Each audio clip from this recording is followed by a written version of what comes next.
बेलापुर नाम के गांव में आलोक नाम का एक व्यक्ति अपनी पत्नी शोभा और बेटी मीनू के साथ रहता था। आलोक बड़ी मुश्किल से अपना और अपने परिवार का गुजारा कर पाता था।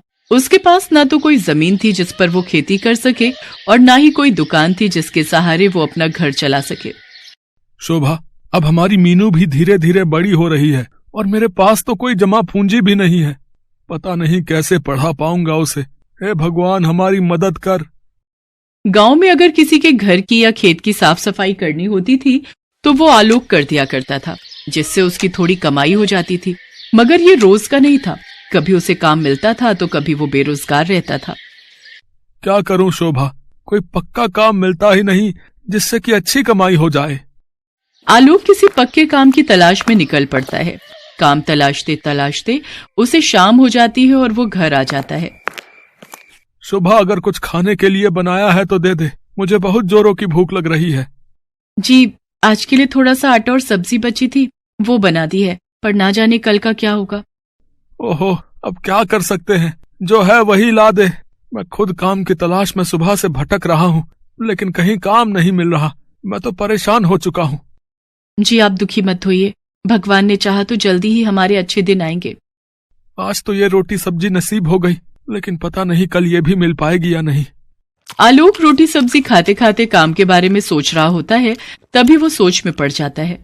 अरे वाह, रोटी सब्जी, ये तो बहुत अच्छी बात है। इसी रोटी सब्जी से मेरा काम बन जाएगा। आलोक खुश होते हुए शोभा से कहता है, शोभा, मेरे दिमाग में एक जबरदस्त आइडिया आया है जिससे मेरी अच्छी कमाई होगी। बोलो, क्या तुम मेरा साथ दोगी? हाँ हाँ, कहो, क्या आइडिया है? मैं सोच रहा हूँ क्यों ना रोटी सब्जी बनाकर बेचूं। जी, आइडिया तो अच्छा है, पर हम उसे बेचेंगे कहाँ? हमारे पास तो कोई जगह भी नहीं है। हाँ, ये तो मैंने सोचा ही नहीं। खैर, अब कुछ और काम ढूंढता हूँ। अगले दिन आलोक काम की तलाश में निकल जाता है, लेकिन सारा दिन भटकने के बाद भी उसे कोई काम नहीं मिलता और वो निराश होकर एक पेड़ के नीचे आकर बैठ जाता है। तभी एक आदमी उसके पास आता है और उससे कहता है, नमस्कार भाई साहब, मेरा नाम राजीव है और मैं इस गांव में नया आया हूँ। क्या आप भी इस गांव में रहते हैं? जी जी, मैं भी इसी गांव में रहता हूँ और यहीं पास में ही मेरा घर है। अगर आप बुरा ना मानो तो मैं एक बात पूछूं? जी कहिए। आप कुछ परेशान दिख रहे हैं, क्या बात है? जी, दरअसल मैं काम की तलाश में हूँ, लेकिन कहीं बात नहीं बन रही। सोचा था कुछ बनाकर बेचूंगा, लेकिन उसके लिए जगह नहीं है मेरे पास। जगह नहीं है मतलब मेरा घर बहुत ही छोटा है और मेरे पास इतने पैसे नहीं है कि मैं नई जगह खरीद सकूं। ओहो, तो ये बात है। वैसे मैं आपकी मदद कर सकता हूँ। मेरे पास इस गांव में बहुत सारी जमीन है। अगर आप चाहें तो उस जगह का इस्तेमाल कर सकते हैं। क्या सच में? और जब आपकी कमाई अच्छी होने लगे तो उसमें से कुछ पैसे आप मुझे भी दे दीजिएगा। जी, आपका बहुत बहुत शुक्रिया। राजीव आलोक को अपनी जमीन दिखा देता है, जिसके बाद आलोक वहां पर अपना रोटी सब्जी बेचने का काम शुरू कर देता है। साथ ही शोभा भी आलोक की मदद के लिए आ जाया करती थी। आलोक की रोटी बिजनेस का काम बहुत अच्छे से चलने लग जाता है। सभी को उसकी रोटी सब्जी बहुत पसंद आती है। उसकी दुकान पर ग्राहकों की भीड़ लग जाया करती है। आलोक अच्छी कमाई करने लग जाता है। उस कमाई से वो धीरे धीरे अपना सारा कर्ज उतार देता है। फिर एक दिन वो राजीव के घर जाता है। अरे आलोक भाई, आओ आओ, क्या हाल है आपके? आज मेरे यहाँ कैसे आना हुआ? जी मैं बिल्कुल ठीक हूँ। ये रहे आपके पैसे। बुरे वक्त में आपने मेरा साथ दिया, उसके लिए आपका बहुत बहुत धन्यवाद। इसके बाद आलोक हर महीने राजीव को पैसे देने लगता है। एक दिन राजीव पैसे लेते हुए कहता है, आलोक, मैं तुम्हारी मेहनत देखकर बहुत खुश हूँ। मैं सोच रहा था मैं ये जमीन तुम्हारे नाम ही कर देता हूँ। इसके बदले तुमसे जितना हो सके उतने पैसे मुझे देते रहना। ये क्या बात कर रहे हैं? आपकी जमीन अब मेरे नाम? हाँ, मैंने फैसला कर लिया है। इस बात से आलोक बहुत खुश होता है। अब वो अपने काम को और भी मेहनत और लगन के साथ करता। लेकिन एक दिन जब आलोक रोटी सब्जी बेच रहा था, तभी अचानक उसकी दुकान पर पुलिस आ जाती है। भाई, कौन है इस दुकान का मालिक? जल्दी से बुलाओ उसे। साहब, ये तो मेरी ही दुकान है, मैं ही इसका मालिक हूँ। बताइए क्या बात है? ओहो, तो तुम ही हो वो हैं जिसने इस जमीन के मालिक को डरा धमका कर ये जमीन अपने नाम करवा ली। चल भाई चल, मेरे साथ चल, जेल की हवा खाने। मगर साहब, मैंने तो ऐसा कुछ भी नहीं किया। दरअसल इस जमीन के मालिक तो राजीव जी हैं। अभी हाल ही में उन्होंने अपनी ये जमीन मेरे नाम की है। अच्छा, तो फिर लेकर चल, मुझे उस राजीव के पास। चल। आलोक पुलिस को राजीव के घर लेकर जाता है। क्यों भाई, क्या इसकी दुकान की जमीन तुम्हारी थी, हैं, जिसे तुमने इसे कुछ महीने पहले बेच दिया है? ये आप कैसी बातें कर रहे हैं सर? कौन सी जमीन? मैं तो इसे जानता भी नहीं हूँ। कौन हो भाई तुम, और मुझ पर झूठा इल्जाम क्यों लगा रहे हो? लेकिन आपने ही तो मुझे रोटी सब्जी की दुकान खोलने के लिए वो जमीन दी थी, और कुछ महीनों बाद वो मेरे नाम भी कर दी थी। ये क्या बकवास किए जा रहे हो? मैं नहीं जानता तुम्हें। भाई कहानी तो बहुत अच्छी बना लेते हो। अब चलो जेल, वहां की हवा खाने, वहीं तुम्हारी अकल ठिकाने आएगी। चल। तभी पुलिस आलोक को गिरफ्तार कर लेती है। लेकिन साहब मैंने कुछ नहीं किया है, मैं सच कह रहा हूँ। सभी अपराधी जो है ना, जुर्म करने के बाद यही कहते हैं। साहब क्या जाने से पहले एक बार मैं अपनी बीवी बच्चों से मिल सकता हूँ साहब? ठीक है, लेकिन सिर्फ 10 मिनट के लिए, समझे? तभी पुलिस की गाड़ी आलोक के घर के बाहर आकर रुकती है। अंदर जाकर आलोक अपनी पत्नी को सारी बात बताता है। ये तो बहुत बुरा किया उन्होंने हमारे साथ, अब हम आपके बिना क्या करेंगे? शोभा, जब तक मैं वापस नहीं आ जाता तुम्हें ही ये घर संभालना होगा, और हाँ, अपना और मीनू का ध्यान रखना। मेरी बात मानो तो जब तक मैं वापस नहीं आता तुम अपने मायके चली जाओ मीनू को लेकर। नहीं, उन्होंने आपके साथ गलत किया है, मैं चुप नहीं बैठूंगी। अब कोई फायदा नहीं है शोभा, सब खत्म हो गया। कुछ सालों बाद जेल से छूटते ही मैं तुम्हें लेने आऊंगा। पापा मत जाओ ना हमें छोड़कर। इसके बाद आलोक मीनू और शोभा को गले लगा लेता है और तीनों फूट फूट कर रोने लगते हैं। तभी पुलिस आलोक को अपने साथ लेकर चली जाती है। तकरीबन 3 साल जेल में गुजारने के बाद आलोक वापस शोभा और मीनू को लेने उसके मायके जाता है। शोभा, तुम ठीक तो हो ना? और मीनू कैसी है? हम दोनों हर रोज आपको याद करते थे। मीनू रोज आपके बारे में पूछती थी। मैंने भी तुम दोनों को बहुत याद किया। चलो अब वापस अपने घर चलते हैं। इसके बाद आलोक दोनों को लेकर घर आ जाता है। घर आकर वो शोभा से कहता है, शोभा तुम खाना बनाओ, तब तक मैं आता हूँ। लेकिन आप कहाँ जा रहे हैं? उस राजीव से पूछने कि उसने आखिर मेरे साथ ऐसा क्यों किया। इसके बाद आलोक राजीव के घर जाता है, लेकिन उसके घर पर तो ताला लगा हुआ था।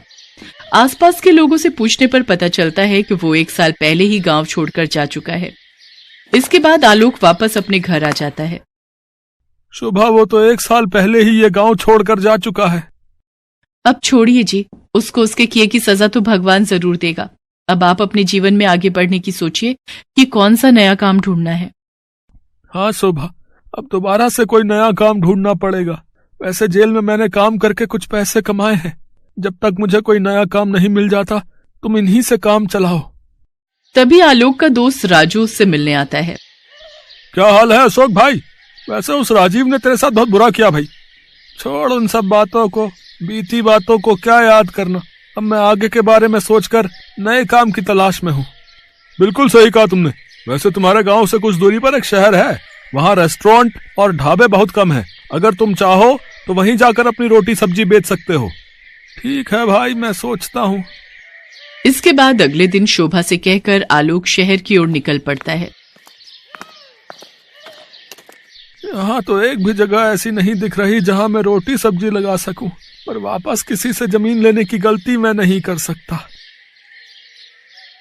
हाँ, ये ठीक रहेगा, साइकिल पर रोटी सब्जी बेचूंगा। इसके बाद जो थोड़े बहुत पैसे की बचत उसने जेल में रहकर की थी, उनसे वो एक साइकिल खरीदता है। इसके बाद आलोक रोज गांव से आना जाना करता है। साइकिल पर घूम घूम कर रोटी सब्जी बेचता है। रोटी सब्जी ले लो, रोटी सब्जी। सभी आलोक की रोटी सब्जी खाने लगते हैं। धीरे धीरे उसकी कमाई काफी अच्छी होने लग जाती है, जिससे वो शहर में किराए पर घर ले लेता है और अपनी पत्नी और बेटी को भी अपने साथ शहर में ही रखता है। अब उसकी आर्थिक स्थिति बहुत अच्छी होने लगती है। एक दिन आलोक रोटी सब्जी बेच रहा था, तभी उसे शोर सुनाई देता है। जब वो वहां जाकर देखता है तो सड़क हादसे में एक आदमी की जान चली गई होती है, जिसके कारण वहां भीड़ लगी होती है। जब आलोक पास आकर देखता है तो वो हैरान रह जाता है। वो मृत व्यक्ति कोई और नहीं बल्कि राजीव था। इसका मतलब राजीव गांव से भागकर यहाँ रह रहा था। भगवान ने उसको उसके किए की सजा दे दी।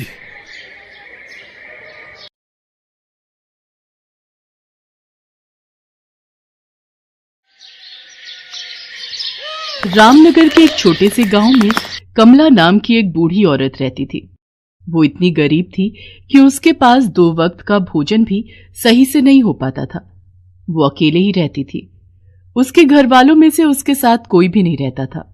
उसके बेटे और बहू की मृत्यु हो चुकी थी और उसके पोता पोती शहर में रहते थे। पता नहीं आज कुछ खाने को बचा है भी या नहीं, देखती हूं। कमला देखती है थोड़ा सा आटा बचा है। कमला उसी आटे से 2 रोटी बनाती है। जब कमला रोटी बनाकर खाने जा रही थी तब उसे एक कौवे की आवाज आती है। कौवे की आवाज सुनकर वो बाहर आती है। अरे, इसके पैर में तो बहुत गहरी चोट लगी है। ओह हो, बेचारा दर्द से तड़प रहा है। कमला उस कौवे को साथ लेकर आती है और उसके पैर पर दवाई लगा देती है।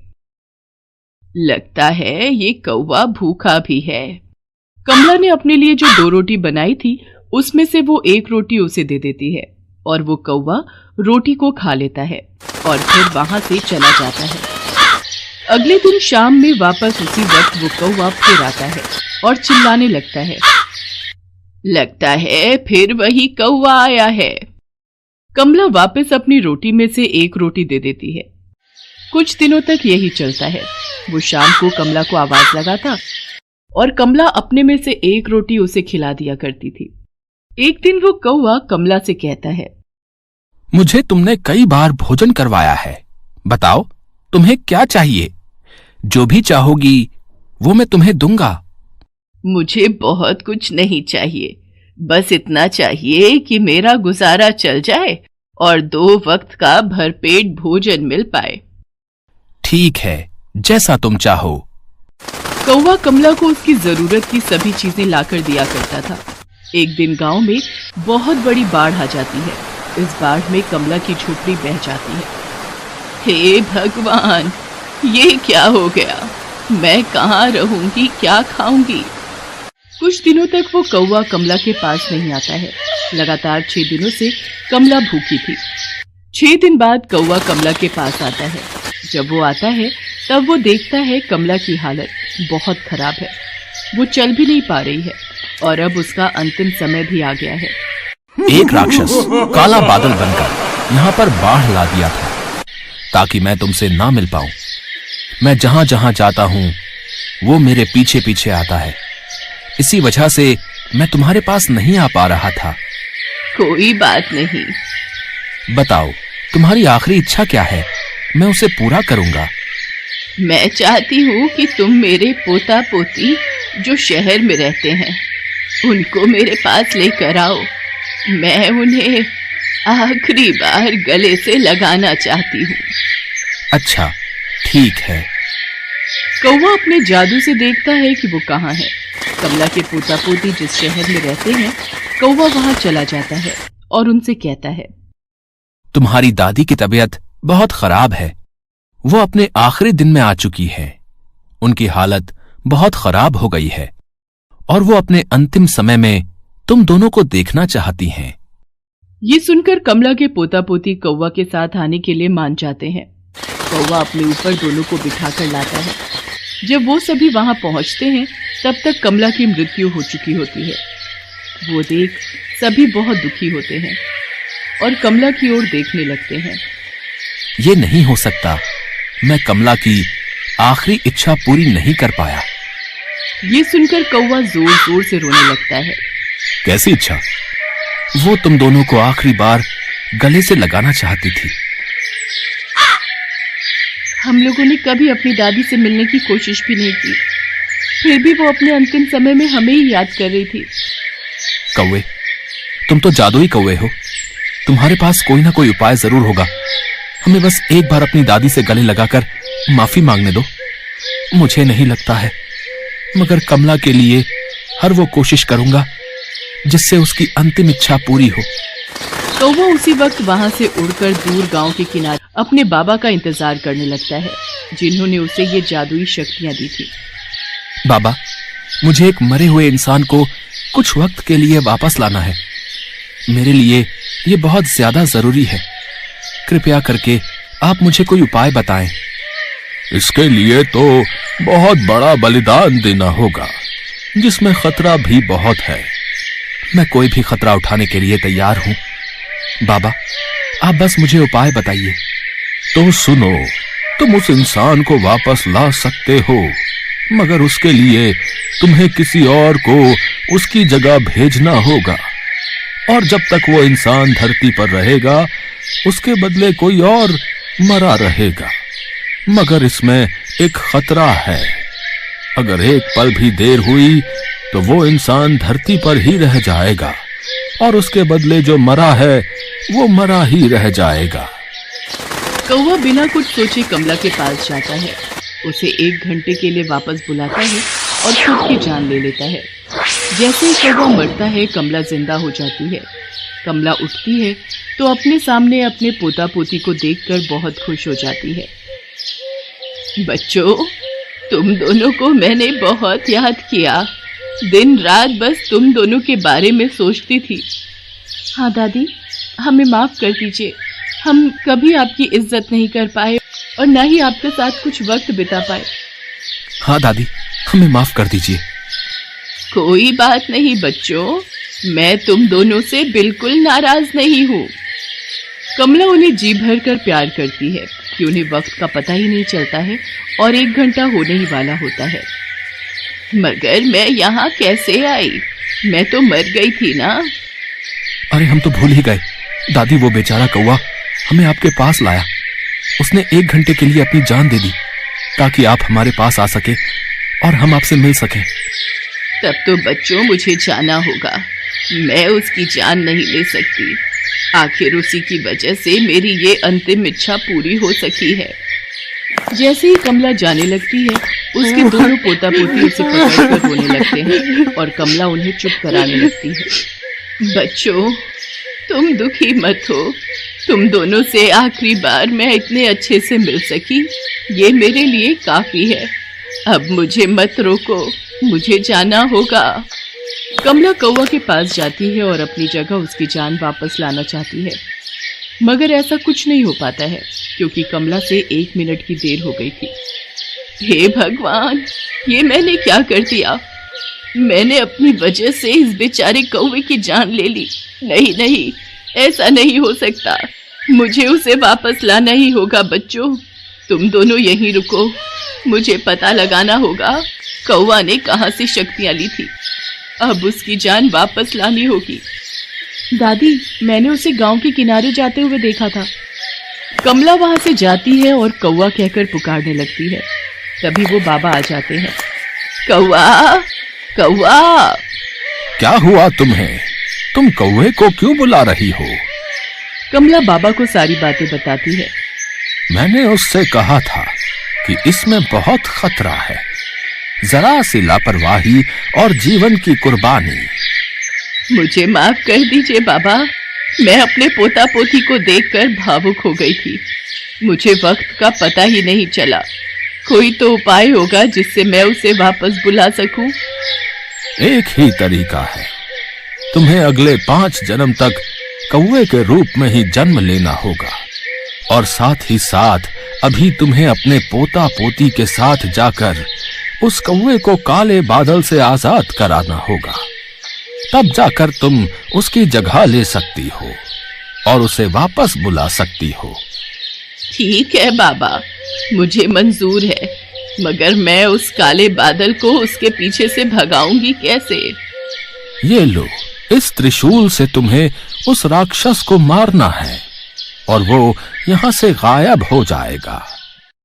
कमला ने बड़ी हिम्मत करके अपने पोता पोती को साथ लेकर उस राक्षस को मार दिया और फिर कौवे के पास जाकर उससे कहती है, मैंने उस राक्षस को मार दिया है, तुम अब वापस आ सकते हो।